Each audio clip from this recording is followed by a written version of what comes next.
You start off with this piece of music, which is almost silly. It needs to be jingoistic, it's very positive, it's also very camp. It's kind of a dangerous way to start a movie.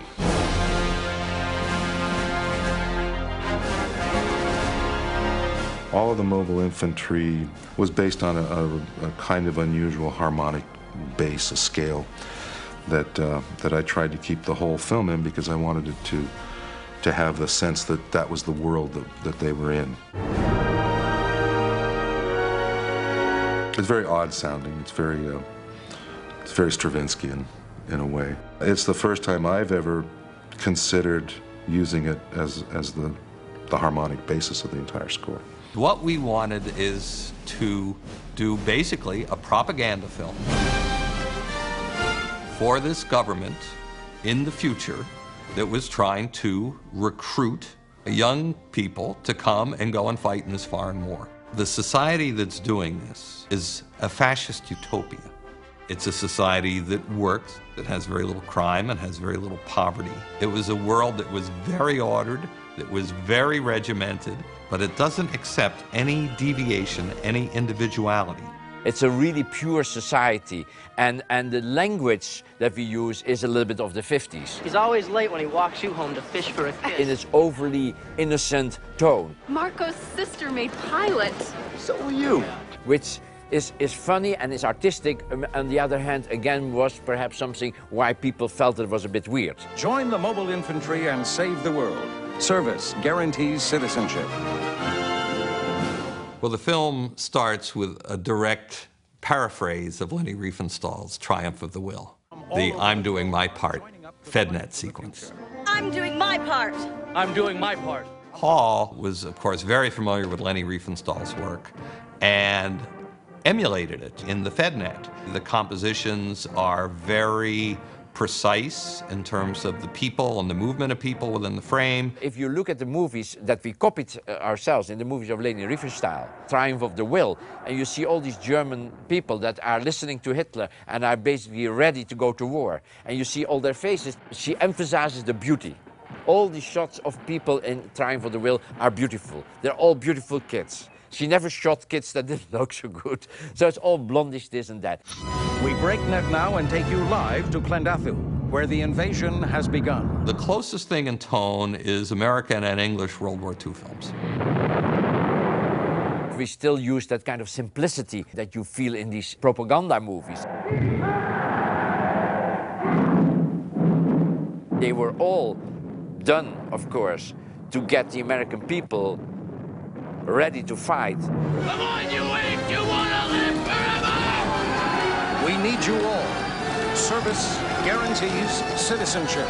You go to a movie about young people who are going to become space cadets and Starship troopers and go out and fight, except the subtext is that the propaganda and the government spin kind of cons them into thinking that this is the way to go.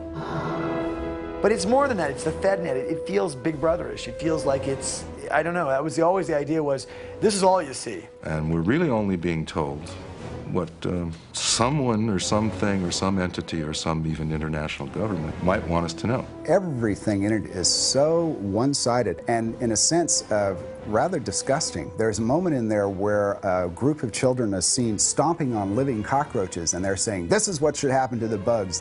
That, to me, is flat-out propaganda. The only good bug is a dead bug. It shows you that these people's lives and their access to information is totally under the control of the world government that they basically serve. Who wants to hold it? Citizen rule. People making a better tomorrow. Paul had that idea of the soldiers giving out bullets. The guys are laughing. It's really insidious. It's absurd. And that's, Paul really tried to stress that point, and people didn't understand that. They thought that maybe he was glorifying war. I think it's a total send-up of a propaganda movie. Guilty. Sentence, death. Execution tonight at 6, all net, all channels. Would you like to know more? When I first read the script, I wanted to know what Paul was doing, and I went to him and said, what's your take on this? And he says, it's no good to say that right-wing fascist societies don't work. He says, you stand on a soapbox and you wave your finger, nobody cares. He says, so I'm going to show the world a fascist right-wing society, and a functioning one. you know, and let them see it. He says, but the truth is it's only good for killing bugs. Here's a tip. Aim for the nerve stem and put it down for good.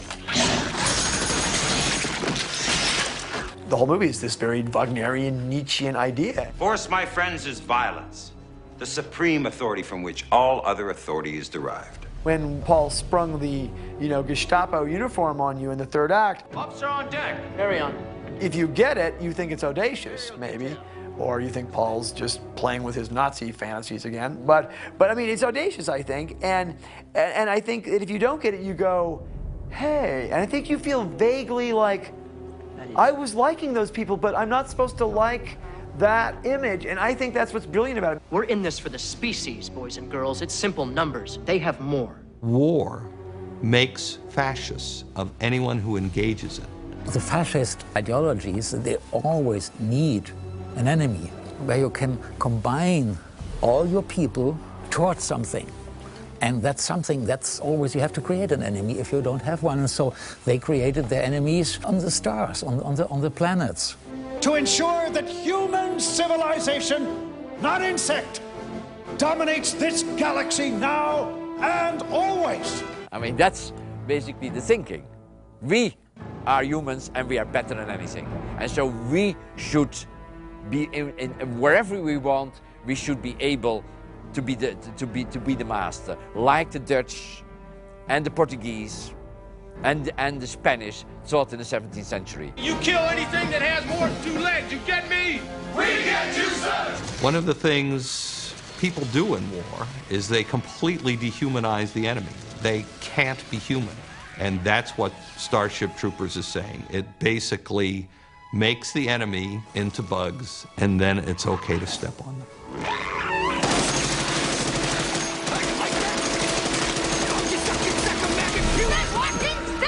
I think the insects are much less, let's say, guilty than Adolf Hitler.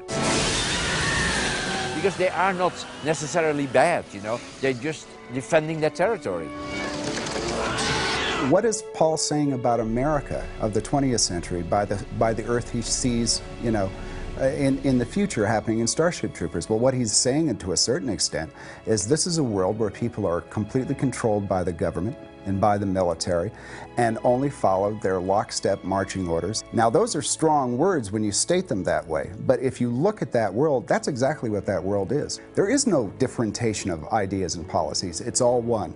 It's all military, it's all might, and it's all us. And those things are all very frightening. Some audiences got this movie and some audiences didn't.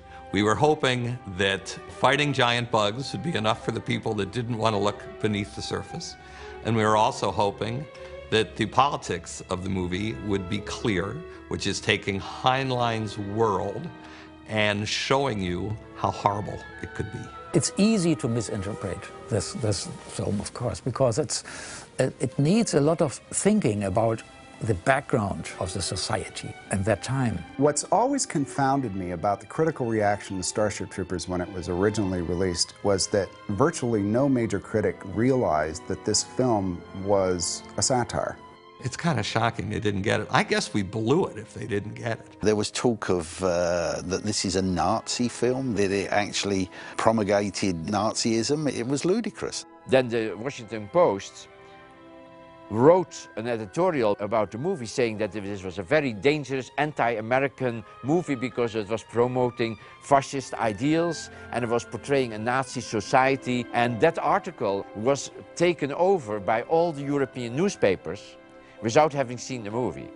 And so when we came to Europe, when I did publicity, then in all the countries, but mostly in the ex-fascist countries, notably of course Germany, Italy and France, there was certainly a movement against the movie. People attacked us immediately when I was sitting down there as being a fascist. Nobody saw the irony of what we were trying to achieve.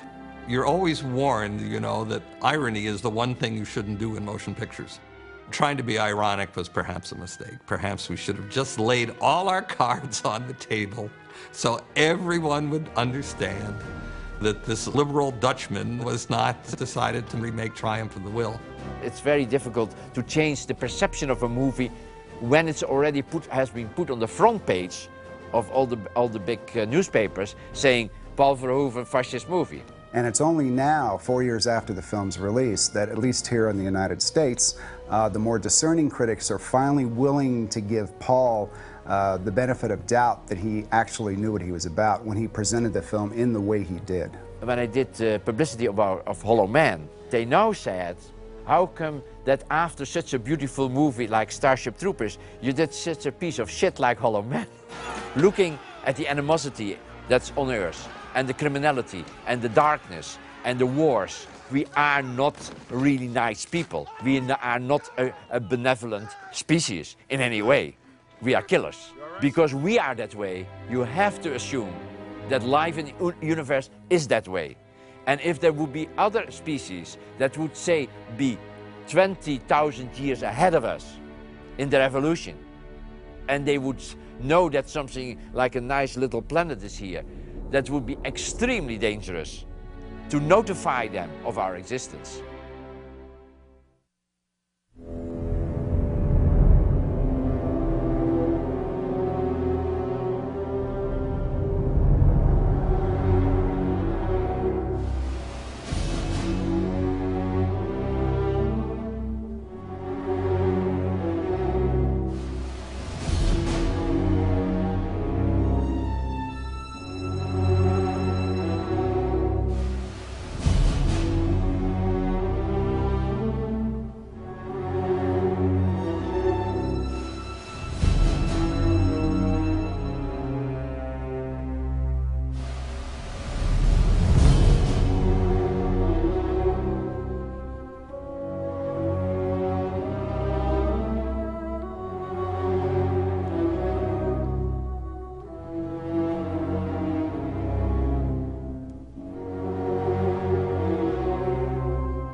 Hey, it's Lisa here. Did you know that during the production of Steven Spielberg's classic film Jaws, 3 full-size prop sharks were built to portray the title villain of the film?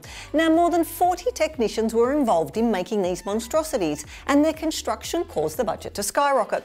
Now, the problem was that they kept breaking down in the water. This forced Spielberg to film many scenes without the shark, using camera angles to hide where the shark would be, and even filming scenes from the shark's point of view. Now, this ironically led to a groundbreaking way of filming a monster movie. Now remember to click here below to subscribe or on the side for more great content.